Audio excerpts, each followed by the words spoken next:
एखाद्याला मत मांडलं म्हणून विसंवाद होण्याचा प्रश्न नाही. राऊत संकुचित विचार करणार नाहीत. शिंदेंच्या सत्कारावरून राऊत पवारांकडून वादावर पडदा. शरद पवार आमचे महादजी शिंदे. राऊतांकडून शरद पवारांना सेनापतीची उपमा. दिल्लीतल्या कार्यक्रमात संजय राऊतांचं वक्तव्य. धनंजय मुंडे कृषी मंत्री असताना 300 कोटींचा भ्रष्टाचार. भारतीय किसान संघाचं पत्र वाल्मी कराडने अधिकाऱ्यांसमोर फाडलं. सुरेश धस यांचा दावा. कृषी मंत्री असताना धनंजय मुंडेंनी बदल्या आणि पदोन्नती प्रकरणात 100 कोटींचा भ्रष्टाचार केला. मुंडेंच्या कार्यकाळात बदल्यांसाठी 60,000पासून 5 कोटींपर्यंत रेट. सुरेश धसांनी पत्रकार परिषदेत रेट कार्ड वाचलं. धनंजय मुंडे कृषी मंत्री असताना कृषी साहित्य खरेदी प्रकरणात भ्रष्टाचार. मुख्यमंत्र्यांची परवानगी न घेता 342 कोटी रुपयांची खरेदी केली. भाजप आमदार सुरेश धस यांचा आरोप. मंत्रिमंडळाच्या परवानगी विनाच धनंजय मुंडेंनी पैसे वर्ग करण्याचे आदेश दिले. दमानी यांचा मुंडेंवर 200 कोटींच्या घोटाळ्याचा आरोप. प्रस्ताव मंजूर झालाच नसल्याचा दमानी यांचा दावा. खोट्या कागदपत्रांच्या आधारे दमानी यांचा आक्षेप. कॅबिनेटमध्ये कृषी विभागातील खरेदी आणि थेट पुरवठ्याला मान्यता. दमानी यांच्या आरोपांवर धनंजय मुंडेंचं स्पष्टीकरण. धनंजय मुंडेंना बेल्स पाल्सी नावाच्या आजाराचं निदान. बेल्स पाल्सी आजारामुळे मला सलग 2 मिनिटंही बोलता येत नाही, म्हणून जनता दरबार आणि कोणत्याही बैठकीला उपस्थित नव्हतो. धनंजय मुंडेंचं स्पष्टीकरण. राष्ट्रवादीच्या मुंबईतल्या एकाही जनता दरबाराला धनंजय मुंडेंची हजेरी नाही. 6 आठवडे उलटले तरी मुंडेंचा एकही जनता दरबार अद्याप नाही. करुणा मुंडे 3 मार्चपासून आझाद मैदानावर उपोषणाला बसणार. निवडणुकीवेळी शपथपत्रात माहिती लपवली. पुरावे देऊनही मुंडेंचा राजीनामा का घेतला जात नाही? करुणा मुंडेंचा सवाल. मुंडे पैसा, पद आणि राजकारणाला हपापलेला माणूस. मुंडेंना लोकांशी काही देणं घेणं नाही, फक्त पैसा आणि पद इतकंच त्यांनी कमावलं. जरांगेंची प्रतिक्रिया. तर कराडकडे असलेल्या पैशांवरून चौकशी झाली पाहिजे. जरांगेंची मागणी. आरोपींना सहकार्य करणाऱ्यांना सह-आरोपी करणं गरजेचं होतं. आरोपीचा मोबाईल सापडत नाही. धनंजय मुंडेंकडे मोबाईल दिला का याची चौकशी झाली पाहिजे होती. जरांगेंची प्रतिक्रिया. मनोज जरांगे मसाजोगच्या दौऱ्यावर येणार, तर एसआयटीमध्ये 2 अधिकाऱ्यांची नेमणूकही होईल. धनंजय देशमुखांची माहिती. 900 कोटींच्या प्रकल्पावरून सेना भाजपात झुंपण्याची शक्यता. सिडकोच्या जालना खरपुडी प्रकल्पाची चौकशी करण्याचे मुख्यमंत्री सचिवालयाकडून आदेश. आम्ही सुरू केलेले प्रकल्प लोकहिताचे प्रकल्प सुरू केले, तेव्हाही फडणवीस आणि अजित पवार सोबत होते. उपमुख्यमंत्री एकनाथ शिंदे यांचं वक्तव्य. एकनाथ शिंदेंना जीवे मारण्याची धमकी. अज्ञात व्यक्तीकडून शिंदेंची गाडी बॉम्बने उडवण्याच्या धमकीचा मेल. आम्ही धमक्यांना घाबरत नाही. एकनाथ शिंदेंची प्रतिक्रिया. एकनाथ शिंदेंना जीवे मारण्याच्या धमकी प्रकरणी एक संशयित ताब्यात. अज्ञात व्यक्तीकडून शिंदेंची गाडी बॉम्बने उडवण्याचा धमकीचा मेल.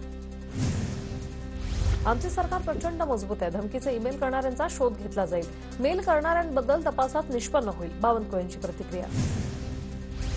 कृषी मंत्री माणिकराव कोकाटेंना जामीन मंजूर. सत्र न्यायालयात अपील करण्यासाठी 30 दिवसांची मुदत. 1995च्या फसवणूक प्रकरणात कोकाटे बंधूंना 2 वर्षांचा कारावास आणि 50,000चा दंड.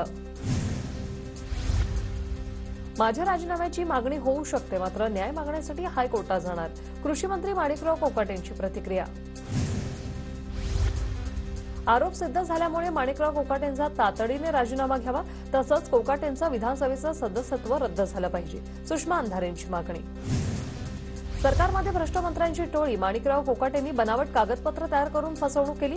काँग्रेस प्रदेशाध्यक्ष हर्षवर्धन सपकाळांची प्रतिक्रिया. कोकाटेंबाबत सरकार निर्णय घेईल असं वाटत नाही. कोकाटेंनी नैतिक जबाबदारी म्हणून बाजूला होणं गरजेचं. अमोल कोल्हेंची प्रतिक्रिया.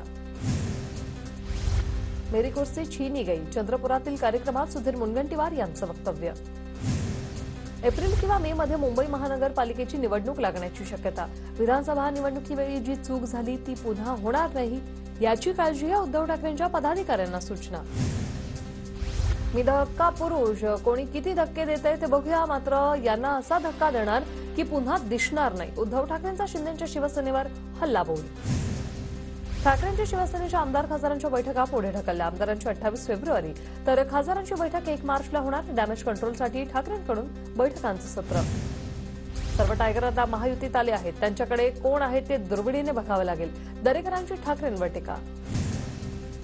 वक्फ नावाचं हिरवं संकट आलं आहे. वक्फ बोर्डाप्रमाणे सनातन बोर्ड तयार करावा. नितेश राणेंचं वक्तव्य. हिंदू धर्माचे मालक आम्हीच असं काहींना वाटतं. आम्ही कुठल्याही पक्षात असलो तरी हिंदू धर्म सोडला नाही. केंद्रात आणि राज्यात सरकार असताना हिंदू आक्रोश मोर्चे काढावे लागतायत. भास्कर जाधवांची भाजप नेत्यांवर टीका. पक्षभेद विसरून आम्ही एकत्र राहू हा संकल्प करण्याचा दिवस. आमच्यात राजकीय कटुता नाही. कोकणात सर्वपक्षीय आमदार आणि मंत्री एकाच मंचावर आल्यानंतर सामंत यांची प्रतिक्रिया. जनता दरबारमध्ये पालघरमधील टायर कंपनी विरोधात गणेश नाईक आक्रमक. स्थानिकांच्या तक्रारीनंतर पालकमंत्री गणेश नाईक आक्रमक. लवकरच कारवाई करून अहवाल सादर करण्याचे आदेश. 24 फेब्रुवारीला ठाणेकरांसाठी जनता दरबार असून प्रत्येक तालुक्यात जनता दरबार घेणार. राज्यातील प्रत्येक मंत्र्यांनी जनता दरबार घ्यावा. मंत्री गणेश नाईकांचं आवाहन. खासदार प्रियंका चतुर्वेदींचं मुख्यमंत्री फडणवीसांना पत्र. छावा चित्रपट टॅक्स फ्री करण्याची पत्रातून मागणी. खासदार आणि आमदारांसाठी स्पेशल स्क्रीनिंग आयोजित करण्याची मागणी. खासदार अरविंद सावंतांच्या नावानं फेसबुकवर बनावट अकाउंटवरून पैशांची मागणी केल्याचा प्रकार. अशोक चव्हाण यांच्या मतदारसंघात प्रताप पाटील चिखलीकरांचं शक्ती प्रदर्शन. भोकर मतदारसंघातील अनेकांचा राष्ट्रवादीत प्रवेश. 100 गाड्यांच्या ताफ्यासह चिखलीकर भोकरमध्ये. पक्ष संघटनेच्या माध्यमातून काय करणार त्याचा लवकरच निर्णय होईल. काही महत्वाचे बदल होतील. बाळा नांदगावकर यांची माहिती. कोल्हापूरच्या छत्रपती शिवाजी महाराज चौकात हिंदुत्ववादी संघटनांचं आंदोलन. कोल्हापुरातील विद्यापीठाचं नाव छत्रपती शिवाजी महाराज करण्याची मागणी. अरुण गवळीला जामीन देण्यास सुप्रीम कोर्टाचा नकार. शिवसेना नगरसेवक कमलाकर जामसंडेकर हत्याप्रकरणी गवळींचा जामीन नाकारला. दिल्लीतील मराठी साहित्य संमेलनाला सरकारकडून 2 कोटी रुपयांची अतिरिक्त मदत. साहित्य रसिकांचा वाढणारा खर्च पाहता मुख्यमंत्र्यांकडून निधी मंजूर. आजपासून 10वीच्या परीक्षेला सुरुवात. राज्यात 16 लाख विद्यार्थी 10वीची परीक्षा देणार. फॉरेन्सिक सायन्स लॅबोरेटरीचा अंतिम निकाल रखडला. तिसऱ्या आन्सर कीनुसार विद्यार्थ्यांचे गुण प्रसिद्ध, मात्र अंतिम निकाल बाकीच. लवकरात लवकर निकाल लावण्याची विद्यार्थ्यांची मागणी. होळीनिमित्त कोकणात जाणाऱ्यांसाठी विशेष रेल्वे गाड्यांचं नियोजन. गर्दी लक्षात घेता मध्य आणि कोकण मार्गावरून विशेष गाड्या चालवण्याचं नियोजन. नाशिक जिल्हा न्यायालयाच्या बाहेर 2 गटात तुफान हाणामारी. पोलिसांसमोरच 2 गटात तुफान लढत. घरगुती वादातून हाणामारी झाल्याची माहिती. जळगावमध्ये उसानं भरलेला ट्रॅक्टर नदीत कोसळला. अपघातात या चालकाचा मृत्यू तर 1 जण गंभीर जखमी. वाघोदा पुलावर ट्रॅक्टरवरील नियंत्रण सुटल्यानं अपघात. कल्याण पश्चिम वसंत व्हॅली परिसरात भाजप कार्यालयाची तोडफोड. अज्ञात व्यक्तीकडून तोडफोडीची घटना सीसीटीव्हीत कैद. शक्तीपीठ महामार्गाविरोधात 12 मार्चला मुंबई आझाद मैदानावर मोर्चा निघणार. या मोर्चात 12 जिल्ह्यातील शेतकरी सहभागी होणार. काँग्रेस आमदार सतेज पाटील यांची माहिती. निकषांच्या काटेकोर अंमलबजावणीमुळे लाडक्या बहिणींच्या संख्येत घट. निकषांमुळे लाडकी बहिणी योजनेतून आतापर्यंत 7 लाख महिला अपात्र. योजनेचा लाभ घेणाऱ्या पात्र महिलांची संख्या कमी होण्याची शक्यता. संगमनेरमध्ये बनावट नोटा छापणाऱ्या ठिकाणावर पोलिसांचा छापा. दिल्ली गुप्तचर विभागाच्या सतर्कतेने घटना उघडकीस. कारवाईत प्रिंटर, कागद आणि इतर साहित्य जप्त. आरोपी पोलिसांच्या ताब्यात. गुन्हा दाखल. मुंबई विमानतळावरून 10 कोटी 22 हजार रुपये किमतीचे ड्रग्ज जप्त. एका विदेशी प्रवाशाला अटक. सीमाशुल्क विभागाची कारवाई. नवी मुंबईतील कोपरखैराणीत बास चालकाला मारहाण. वर्गणी नाकारल्याने टोळक्याकडून जबर मारहाण. 4 जणांवर गुन्हा दाखल. घटनेचा सीसीटीव्ही समोर. अंबरनाथमध्ये इलेक्ट्रिक गाडीमुळे 12 गाड्या भस्मसात. इलेक्ट्रिक गाडीला आग लावून इतर गाड्यांचाही कोळसा. पालेगाव परिसरातील गृहसंकुलातील घटना. अकोला शहरातल्या निवंदे प्लॉट परिसरातील डीपीला आग. आगीमध्ये डीपी मधील केबल जळून खाक. जळगावच्या एरंडोलमधील मावलच्या दुकानाला भीषण आग. आगीत 18 ते 20 लाखांचा ऐवज जळून खाक. शॉर्ट सर्किटमुळे आग लागल्याची माहिती. इचलकरंजीतील जर्मनी टोळीचा सोशल मीडियावर दहशत माजवण्याचा प्रयत्न. जर्मनी टोळीसह 6 आरोपींवर गुन्हा दाखल. शहरातील चौका सर्वांची धिंड काढली. नागपूरच्या कंपनीची फसवणूक करून आणलेला 4,85,000चा लसूण जळगावात जप्त. एमआयडीसी पोलिसांची मोठी कारवाई. कर्मचाऱ्यांकडून रात्रीच्या वेळी साफसफाई. शहरातील सार्वजनिक स्वच्छतेवर भर. बदलापूरमध्ये जलवाहिनी फुटून पाण्याची नासाडी. कात्रज सूर्यानगर भागात खोदकाम करताना जलवाहिनी फुटली. गोंडवाना विद्यापीठाच्या पुढाकाराने चंद्रपूर आणि बल्लारपुरात 26व्या आंतर विद्यापीठ क्रीडा महोत्सवाला सुरुवात. कार्यक्रमाला रक्षा खडसे, सुधीर मुनगंटीवार आणि विद्यापीठाचे कुलगुरू डॉक्टर प्रशांत बोकारे उपस्थित. धुळ्यातील देऊर शिवारात रानडुकरांचा हैदोस. मका पिकांचं नुकसान. शेतकरी त्रस्त. वन विभागाकडे उपाययोजना करण्याची मागणी. धुळ्यातील देटरगाव परिसरातील शेतकरी फुल शेतीकडे वळले. वाढत्या मागणीच्या पार्श्वभूमीवर शेतकऱ्यांकडून फुलांची लागवड. नंदुरबार बाजार समितीने कापसाच्या खरेदीचा 2 लाख क्विंटलचा टप्पा ओलांडला. कापसाची आवक आणखी काही दिवस सुरू राहणार. 3 वर्षात जळगावातील 50,405 ग्राहकांनी महापालिकेचा 64 कोटी 25 लाखांचा कर ऑनलाईन भरला. ग्राहकांचा ऑनलाईन प्रणालीकडे कल वाढला. प्रलंबित देयकांसाठी जिल्हा कॉन्ट्रॅक्टर असोसिएशनचं काम बंद आंदोलन. धुळ्याच्या बांधकाम भवनाबाहेर डंपर जेसीबी आणत शासनाचा निषेध. धुळे कृषी उत्पन्न बाजार समितीमध्ये 650 क्विंटल नवीन गव्हाची आवक. गव्हाला 32 रुपये भाव. शेतकऱ्यांमध्ये समाधान.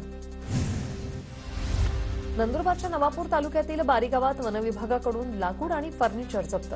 2 लाखांचा अवैध सागवानी लाकडाचा साठाही जप्त. भंडारा जिल्हा परिषदेच्या मुख्याधिकाऱ्यांची तडकाफडकी बदली. नवे मुख्य कार्यकारी अधिकारी म्हणून मिलिंद कुमार सावळे यांनी स्वीकारला पदभार.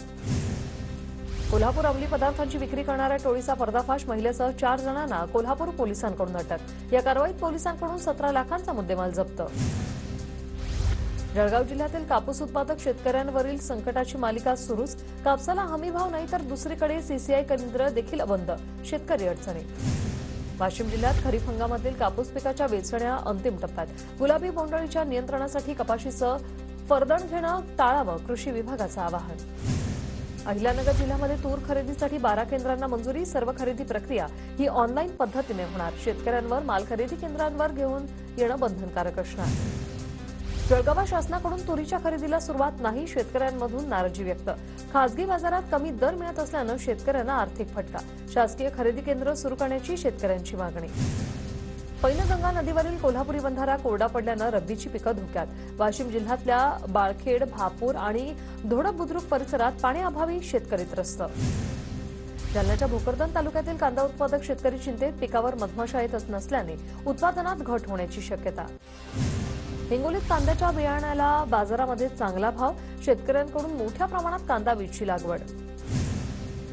नाशिक जिल्ह्यात 11,50,041 लाभार्थ्यांचे ई-केवायसी झाले नसल्याची माहिती समोर. ई-केवायसी नसलेल्या लाभार्थ्यांचा धान्य पुरवठा बंद करण्यात येणार असल्याची माहिती.